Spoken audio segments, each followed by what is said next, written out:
अरविंद जी, अखिल जी और अनिल रॉयल जी की बातें तो बड़ी क्रांतिकारी लग रही हैं। आपका क्या मानना है, जो आज की हार है, घोसी की ऐतिहासिक हार है बीजेपी की, जिम्मेवार कौन, योगी या मोदी?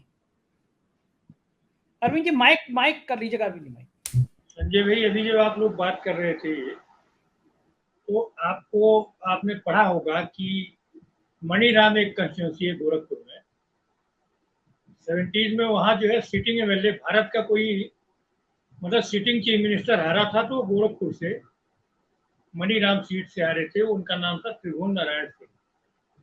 ठीक है, वो काफी बड़े लीडर रहे और वो चुनाव मुख्यमंत्री रहते हुए हार गए थे। वो एक चुनाव था जो पूरे देश में चर्चा का एक विषय बना हुआ था। और इस बार भी आप देखिए, चुनाव तो त्रिपुरा में भी था, चुनाव जो है वो केरल में भी था, लेकिन केवल एक सीट थी जिस पर पूरे देश की निगाह लगी हुई थी, वो थी उत्तर प्रदेश की। ठीक है, और ये इसलिए थी क्योंकि इसको बनाया गया था। आप ये देखिए ना कि आप एक आदमी को किस तरीके से ले आ रहे हैं, जो है किस तरीके से लाया गया, किस तरीके से चुनौती दी गई, तो वो अपने आप में था। और इंडिया गठबंधन के लिए भी एक बड़ी चुनौती थी कि अगर इमेजिन करिए कि ये सीट से चुनाव इंडिया गठबंधन हार गया होता तो अभी पूरा डिबेट जो है उल्टी हो रही होती। समझ रहे हैं, ये पूरी उल्टी हो रही होती क्योंकि किसी और सीट की चर्चा नहीं हो रही है। आपने कहा अभी बागेश्वर की सीट का या और जो सीटें हैं उनमें कोई पूछ भी नहीं रहा, क्योंकि उत्तर प्रदेश जो है, उत्तर प्रदेश के बारे में चौधरी साहब कहते थे, चरण सिंह जी, कि यहाँ के खेतों खलिहानों से दिल्ली को रास्ता जाता है।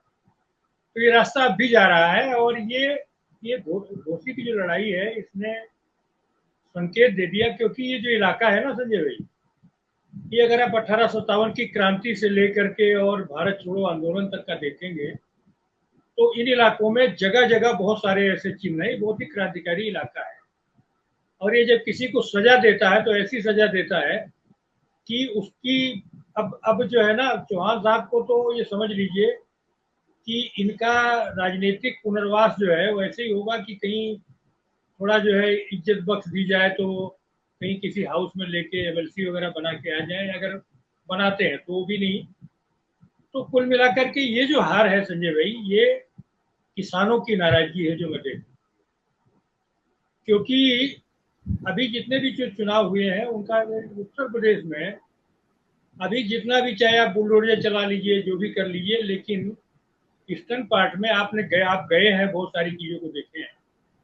उत्तर प्रदेश में 1989 के पहले एक ही बार जब प्रोमिनेंटली जिसको विश्वनाथ प्रताप सिंह के मुख्यमंत्री बनने के बाद भारतीय जनता पार्टी की राजनीति जब शुरू हुई तो क्या राजपूत को मुख्यमंत्री बना रहे? राजपूत तो आखिरी चिराग था जो है राजनाथ सिंह। हाँ, कल्याण सिंह में मैंने जोशी जी से पूछा, मुरली मनोहर जोशी जी से, कि साहब आप अपर कास्ट राजपूत ब्राह्मण साहब आपके साथ थे, आपने तो मुख्यमंत्री इनको बना दिया। उस समय जोशी जी बीजेपी के राष्ट्रीय अध्यक्ष थे। तो उन्होंने जो उदाहरण दिया, उन्होंने कहा जैसे अंगूठी बनाने के लिए सोने की और रांगा और क्या किसकी जरूरत पड़ती है, तो उसी तरीके से आके समझ लो कि कल्याण सिंह जी को, और केवल मंडल की काट के लिए हम नहीं बनाए हैं, बल्कि ये बहुत सारे समीकरण वगैरह वगैरह। तो आप देख लीजिए, कल्याण सिंह जी प्रोमिनेंटली रहे वहां, पार्टी भी छोड़ गए, रिवोल्ट किया उन्होंने, उनके साथ क्या हुआ है सबको पता है। लेकिन अगर आप गौर करेंगे संजय भाई, तो जो पूरी जो राजनीति चली है उसमें एकदम आखिरी पायदान पर राजनाथ सिंह जी आते हैं। ठीक है, सबको साथ लेके चल रहे, पुष्पेंद्र जी वगैरह जानते हैं, पश्चिमी उत्तर प्रदेश में भी किसानों के बीच भी बहुत सम्मेलन वगैरह उन्होंने किया, किसानों के बीच एक अच्छी पहचान बनाने की। लेकिन वो भी, उनके साथ भी राजपूत विधायकों का बर्ताव जो था विधायकों के साथ, उन्होंने जो पूरा राजपूत नेतृत्व था उसको खत्म करने का काम किया। पता नहीं ये लोग क्या सोचते हैं, जो भी सोचते रहे होंगे कि मैं ही अकेले हूं तो बाकी किसी की क्या जरूरत है। तो देखिए, राजपूत नेतृत्व वाला तो बात ही ये खत्म है, क्योंकि राजपूत तो जैसे होता ना कि आपने खूंटे में बांधा हुआ है, ऐसा मान के चल रहे हैं। और अपर कास्ट का जो वोटर है वो संख्या बल बहुत नहीं। देखिए, महंत अवेद्यनाथ जी एक चीज कहते थे संजय भाई, कई बार जब उनसे बात होती तो कहते थे कि लोकतंत्र संख्या बल से चलता है। उस समय एक बार मायावती को लेकर बड़ा झगड़ा चल रहा था, तो उनका जिसके साथ संख्या बल है वो राज करेगा। और जो जो दौर रहा कि एक पूरा दौर रहा जिसमें कांग्रेस के साथ संख्या बल रहा, वो राज करते रहे। बाद में और लोग राज करते रहे, मुलायम सिंह के साथ संख्या बल्ला वो राज करते रहे। अभी संजय भाई देखिए, सिग्नल तो गोरखपुर के बाई इलेक्शन से ही मिल गया था तब, लेकिन मायावती जी पर सत्ता का जो दबाव आया, अगर वो गठबंधन रहा होता, मैं कह रहा हूं आपको, क्योंकि पहला गठबंधन सफल न होने का कारण ये नहीं था कि इनके पास वोट नहीं था।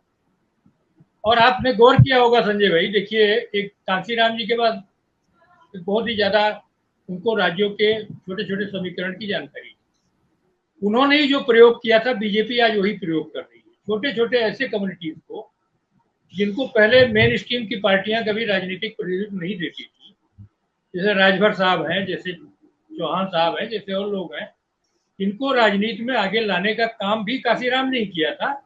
बीजेपी ने उसी मॉडल को कॉपी किया था, लेकिन ये मॉडल हमेशा नहीं चल सकता।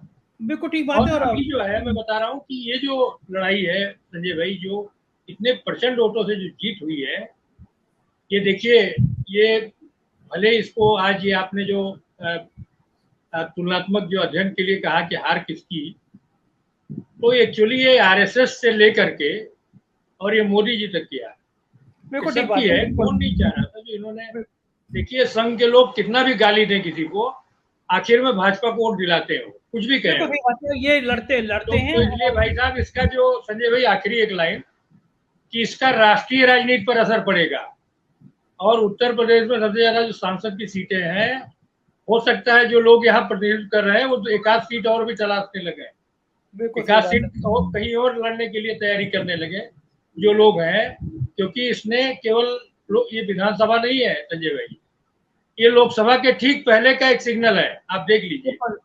और ये केवल राजपूत से नहीं हो सकता, ये नतीजा केवल राजपूत वोटों की देन नहीं है। जी संजय भाई, बिल्कुल।